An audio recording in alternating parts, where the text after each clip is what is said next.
خامنائی اور خمینی نے 1 کروڑ مسلمان کو قتل کیا تھا۔ خامنائی اور خمینی کو شہید نہیں کہہ سکتے، یہ دونوں یہودی ایجنٹ تھے۔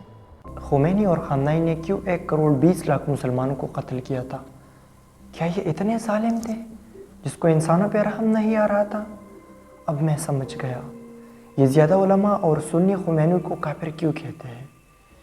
یہ چھوڑے صدام جیسے ہیرو کے ساتھ 8 سال جنگ کی تھی، امریکہ اور یہودیوں کے ساتھ ملا ہوا ہے یہ ایران۔ اب میں ان پوسٹوں کو شیئر کروں گا۔ السلام علیکم، it's your doctor Owais Ahmed. کیا آپ نے سوشل میڈیا پہ ایسے جذباتی پوسٹ دیکھے ہیں جو راتوں کو انسان کی نیندیں اڑا دیتی ہے، مسلمانوں کے درمیان پرخواریت کو مزید ہوا دیتی ہے؟ اور ان تمام پوسٹوں میں ایک بات کامن ہوتی ہے کہ خامنائی اور خمینی شہید نہیں ہے، کیونکہ ان دونوں نے 1 کروڑ 20 لاکھ مسلمانوں کا قتل عام کیا تھا۔ یہ باتیں سننے کے بعد انسان کو عجیب سا فیل ہوتا ہے، دل میں آگ لگ جاتی ہے، انسان کو غصہ چڑھ جاتا ہے، اور بغیر انویسٹیگیشن کے ایک جذباتی سٹیٹ میں شیئر کے بٹن پہ کلک کر کے اس کو فارورڈ کیا جاتا ہے۔ ایسے پوسٹوں میں یوزولی یہ دعوے کیے جاتے ہیں کہ خمینی اور خامنائی نے حکومت کی لالچ میں مسلمانوں کو تقسیم کیا۔ کچھ لوگ کہتے ہیں کہ انہوں نے 1 کروڑ 20 لاکھ مسلمانوں کا قتل کیا تھا۔ کچھ لوگ ان کو یہودی ایجنٹ کہتے ہیں اور کچھ کیا کہتے ہیں، کچھ کیا کہتے ہیں۔ لیکن اصل مسئلہ یہ ہوتا ہے کہ ایسی کہانیاں سوشل میڈیا پہ بہت تیزی سے پھیلتی ہے، اور ہم مسلمانوں کے لیے ہماری زندگیوں میں اسلام سے بڑھ کر کوئی ایموشن نہیں ہے۔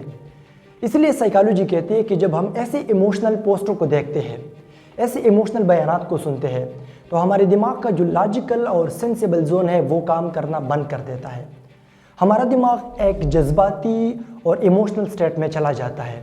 اب مسئلہ یہ ہے کہ جب انسان غصے کی حالت میں ہوتا ہے تو وہ کسی بات کے بارے میں بھی انویسٹیگیشن نہیں کرتا، بلکہ اس کے کنٹراسٹ پہ وہ ایک سٹرونگ ایموشنل ریئیکشن شو کرتا ہے۔ آج کی اس ویڈیو میں آپ سے ایک ریکویسٹ ہے کہ جذبات کو سائڈ پہ رکھ کے سچ پہ مبنی سٹوری کو سنیے۔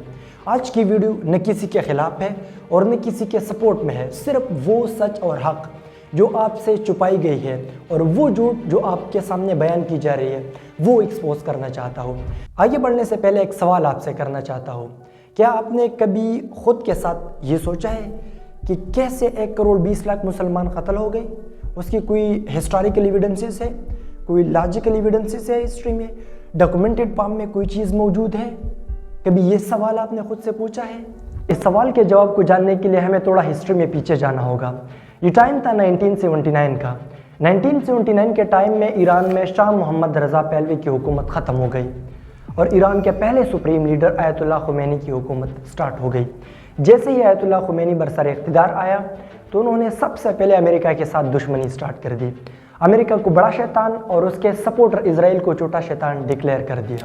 جیسے ہی ایران میں اسلامی انقلاب آیا تو پورے مڈل ایسٹ میں ایک بات مشہور ہو گئی کہ ہر مسلمان ملک میں ایران جیسا اسلامی نظام اور شریعت نافذ ہونا چاہیے۔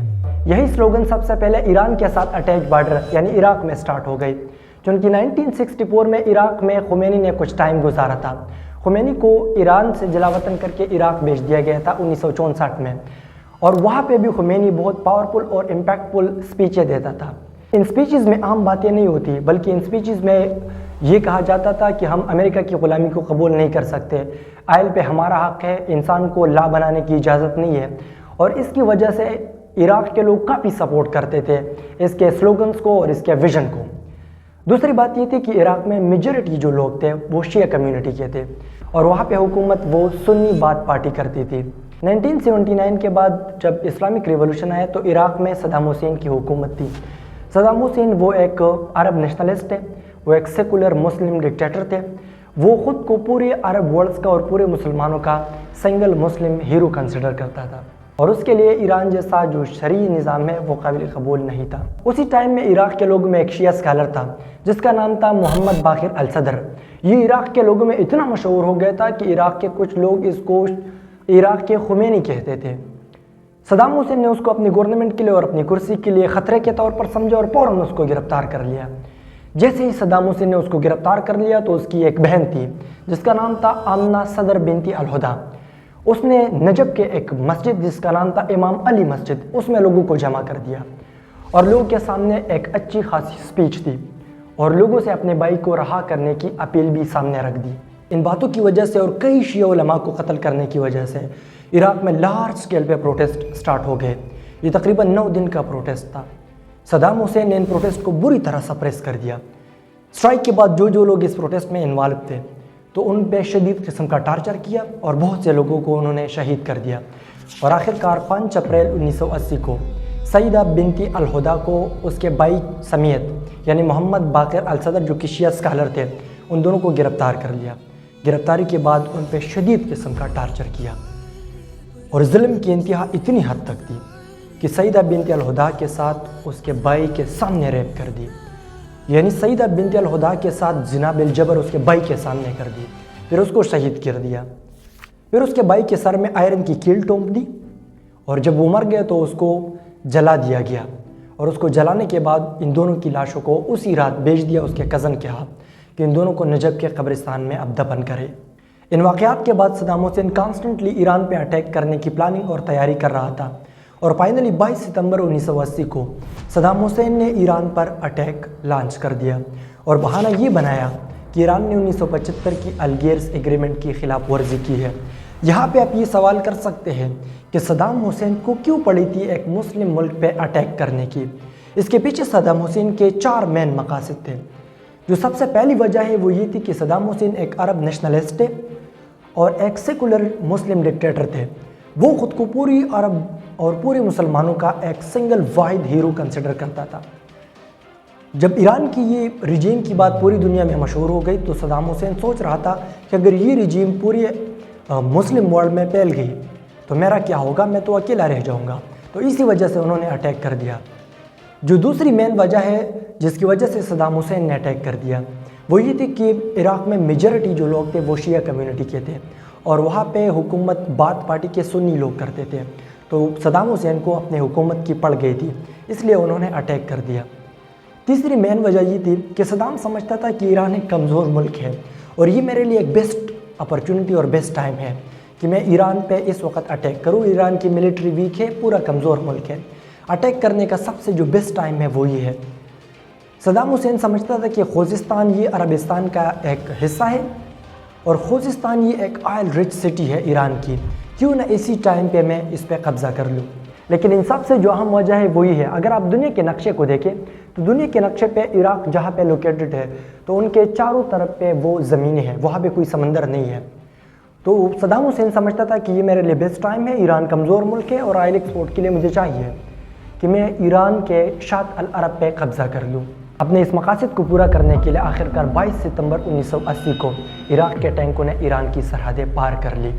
ایران کے لیے ایک سرپرائز اٹیک تھا، اچانک زمینی حملے ہو گئی، 40 میل باؤنڈریز پہ حملے ہیں، فضائی حملے سٹارٹ ہو گئے۔ Iran was not ready and not prepare for that, لیکن جس طرح صدام حسین کی ایکسپیکٹیشن تھی اس طرح بھی نہیں ہوا۔ اگرچہ ایران ملٹری لحاظ سے انتہائی کمزور تھا اس ٹائم، لیکن اس ٹائم بھی ایران کے لوگوں کی آئیڈیالوجی اسٹرانگ تھی۔ ایران کے لوگوں نے بغیر اسلحہ اور بغیر ملٹری پاور کے ایسی مزاحمت کی کہ صدام حسین کا ایک بھی مقصد پورا نہیں ہوا۔ مگر اس جنگ کی وہ اسپیکٹ جو آپ سے چھپائی گئی ہے وہ یہ تھی کہ عراق اس جنگ میں اکیلے نہیں تھا۔ سوویت یونین، امریکہ، فرانس اور گلف اسٹیٹ سب ایک ہی چیز چاہتے تھے، اور وہ تھا ایران کا شکست۔ اس جنگ میں عراق کے سب سے بڑے سپورٹر اور سب سے بڑے حمایتی امریکہ نے سب سے پہلے عراق کو ٹیررزم کے لسٹ سے ہٹا دیا، پھر اس کے بعد اپنا خصوصی نمائندہ ڈونلڈ رمسفیلڈ بغداد بھیجا۔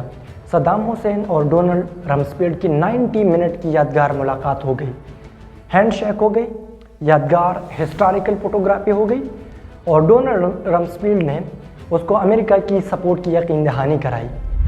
امریکہ کے بعد سوویت یونین نے عراق کو ویپنز پرووائڈ کیے، فرانس نے عراق کو جدید لڑاکا طیارے دیے، CIA نے انٹیلیجنس کے لحاظ سے سپورٹ کر دیا، اور جنگ کے سارے اخراجات وہ گلف اسٹیٹس یعنی عرب کنٹریز نے اربوں ڈالر عراق کو پرووائڈ کر دیے۔ یہ جنگ تقریباً 8 سال تک ان دونوں ممالک کے درمیان جاری رہا، لیکن اس جنگ کی وہ اسپیکٹ جو آپ کو شاک میں ڈالے گی وہ کچھ یوں تھی۔ اگرچہ اس 8 سالہ جنگ میں دونوں ممالک کے شہری مر گئے، شہریں تباہ ہو گئی، اکانومی ٹوٹ گئی، لیکن اس جنگ کی جو سب سے خطرناک اور خوفناک چپٹر ہے وہ تھا عراق کا ایران کے خلاف کیمیکل ویپنز کا استعمال۔ ریسرچ کے مطابق عراق نے ایران کے خلاف مسٹرڈ گیس اور سیرین جیسے کیمیکل مٹیریل یوز کیے تھے۔ یہ مٹیریلز بہت جلد اثر شو کرتے ہیں. انسان کا جو سکن ہے وہ جل جاتا ہے, انسان کی آنکھیں اندھی ہو جاتی ہے اور انسان کی جو لنگس ہے, پھیپھڑے, وہ آہستہ آہستہ کام کرنا بند کر دیتے ہیں. لیکن ان سے بھی جو سب سے خوفناک اور ہولناک چیپٹر ہے وہ ہے 16 مارچ 1988 کا حلابجہ مساکر. 16 مارچ 1988 کو عراق نے حلابجہ پہ اٹیک کر لیا. یہ عراق کا اپنا علاقہ تھا, یہاں پہ زیادہ تر سنی لوگ آباد تھے. یہ اٹیک تقریباً 5 گھنٹوں کا تھا. لگاتار 5 گھنٹوں تک عراقی آرمی نے جہازوں سے کیمیکل بمز عوامی علاقوں پہ برسائے. جو لوگ بچ گئے تھے تو وہ کہتے ہیں کہ سب سے پہلے ہم نے دیکھا کہ سویٹ ایپلز کی طرح, یعنی میٹھے سیبوں کی طرح سمیل کے کچھ گیسز ہے. پھر اس کے بعد ہم نے دیکھ لیا کہ اچانک کچھ لوگ مر گئے, کچھ لوگ لاپنگ کی وجہ سے مر گئے, یعنی ہنستے ہنستے وہ مر گئے. کچھ لوگ ایسے تھے کہ جن کی جلد پہلے جل گئی اور پھر چند منٹس کے بعد وہ بھی مر گئے, اور کچھ لوگ تو گرین کلر کی الٹیاں کر کے مر گئے. یہ سارے علامات ہیں سائنائڈ پوائزننگ کے. یار کیسے مسلم ہیرو تھا جس نے صرف ان تمام مظالم پہ اکتفا نہیں کیا, بلکہ اس کے بعد انہوں نے سٹارٹ کر دی انفال کمپین. انفال کمپین یہ ایک فوجی مہم کم اور جینوسائیڈ زیادہ تھا. صدام حسین نے انفال کمپین اپنے عراقی کردستان کے لوگوں کے خلاف چلائی تھی. یہاں پہ جو زیادہ تر لوگ تھے وہ سنی مسلم تھے, وہ شیعہ مسلم نہیں تھے. 1993 یعنی 1993 کی ہیومن رائٹس رپورٹ ہمیں یہ بتاتی ہے کہ صدام حسین نے یہاں پہ 50,000 سے لے کر 1,00,000 لوگوں تک مارا تھا. کچھ رپورٹس تو ہمیں یہ بتاتے ہیں کہ نہیں, 1,82,000 تک کے لوگوں کو صدام حسین نے یہاں پہ مارا تھا. یہ صدام حسین کی طرف سے کردستان کے لوگوں کا ایک کھلا جینوسائیڈ تھا. اب اسی سٹیج پہ آپ سے میں یہ سوال پوچھتا ہوں, جس نے اتنے زیادہ سنی مسلمانوں کو مارا تھا وہ کون تھا؟ وہ ہمارا سنی صدام حسین تھا. تو آپ مجھے یہ بتائیں کہ یہ جو سارے فیکٹس اینڈ فگرز ہیں, یہ جو سارے مظالم صدام حسین نے کیے ہیں, یہ کیسے خامنہ اور خمینی کے کھاتے میں آ گئے؟ ویڈیو کے لاسٹ میں ایک ریکویسٹ کہ میرا یہ پیغام ہر کسی تک پہنچائے. تاریخ کا سب سے تلخ سبق یہ ہے کہ سب سے پہلے جو چیز مرتی ہے جنگ میں وہ ہوتی ہے سچائی. اس جنگ میں دونوں طرف سے بے گناہ لوگ مر گئے ہیں, دونوں طرف سے شہریں تباہ ہو گئی ہے, دونوں طرف سے اکانومی ٹوٹ گئی ہے. لیکن جھوٹے رپورٹس کی وجہ سے آج امت ڈیوائیڈ ہو گئی ہے. جھوٹ نفرت کو زندہ رکھتی ہے, اور جب تک نفرت زندہ ہوتی ہے تو جنگیں کبھی ختم نہیں ہوتی. تو ریئلٹی کو ایکسیپٹ کریں, ایک دوسرے کے اختلافات کو سائڈ پہ رکھیں, اور اس جنگ میں اپنے مسلم برادر ایران کو سپورٹ کریں. تھینک یو سو مچ. جزاک اللہ. اللہ حافظ.